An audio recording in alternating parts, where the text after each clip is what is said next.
Hi guys, எல்லோரும் வாங்க நம்ம சேனலுக்கு. வணக்கம். நம்ம சேனல்லேருந்து ஃபஸ்ட்டு அப்லோட் பண்ண போகிற ஃபஸ்ட்டு வீடியோ இது. சரி, அது வந்து நமக்கு சோறு தான் முக்கியம். எனக்கு பிடிச்சதே சோறு தான். எப்போ பார்த்தாலும் சோறு சோறு சோறுன்னு. ஓகே, அந்த சோறுலேருந்தே நம்ம ஆரம்பிச்சிருவோன்னு சொல்லிட்டு தான் ஒரு குக்கிங் வீடியோ. எனக்கு தெரிஞ்ச அளவு நான் குக்கிங் பண்ணியிருக்கேன். அது என்ன சாப்பாடுன்னு நடுவில் சொல்கிறேன்.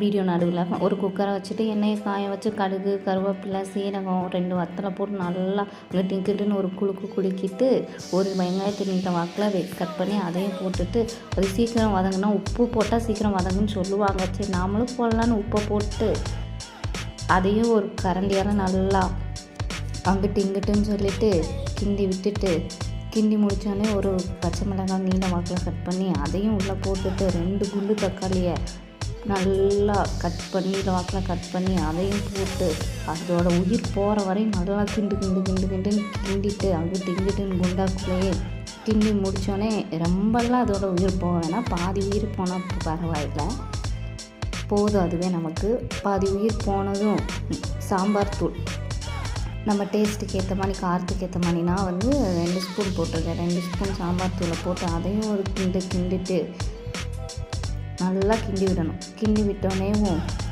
கொஞ்சோண்டு பெருங்காயத்தூள் போடணும். பெருங்காயத்தூள் போட்டது கட்டாயிருச்சு.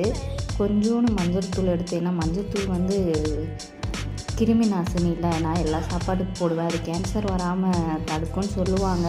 மஞ்சளையும் போட்டு இப்போ தான் அந்த முக்கியமான சாப்பாடு என்ன சாப்பாடுன்னு சொல்ல போகிறேன்.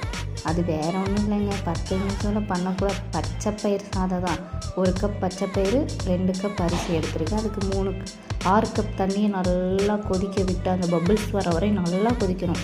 கொதிச்சோடனே அந்த அரிசியை மலை சாரன் மாதிரி அடையவா குக்கருக்கு வெளியே போகாதபடி உள்ளாரையே நல்லா தூவி விட்டுட்டு எல்லா அரிசியும் நல்லா கழுவி போட்டுட்டு எவ்வளோ கலர்ஃபுல்லாக இருக்குது பாருங்கள். அப்புறம் கொத்தமல்லியை போட்டுட்டு உப்பையும் போட்டு டேஸ்ட்டை பார்த்துட்டு குக்கரை வச்சு மூடி வச்சு லோ ஃப்ளேமில் வைக்கணும். ஹை ஃப்ளேமில் வைக்காமல் லோ ஃப்ளேமில் வச்சு 2 விசில் எடுத்தால் அழகான ருசியான பச்சை பயிர் சாதம் ரெடி.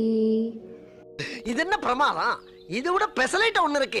முட்டை வறுவலுங்க, அதுக்கும் காம்பினேஷன் வேறு லெவலில் இருக்கும். சாப்பிட்டு பாருங்கள், எவ்வளோ சாப்பிட்றோன்னே தெரியாது. ஒரு குக்கருமே எனக்கு பத்தாது.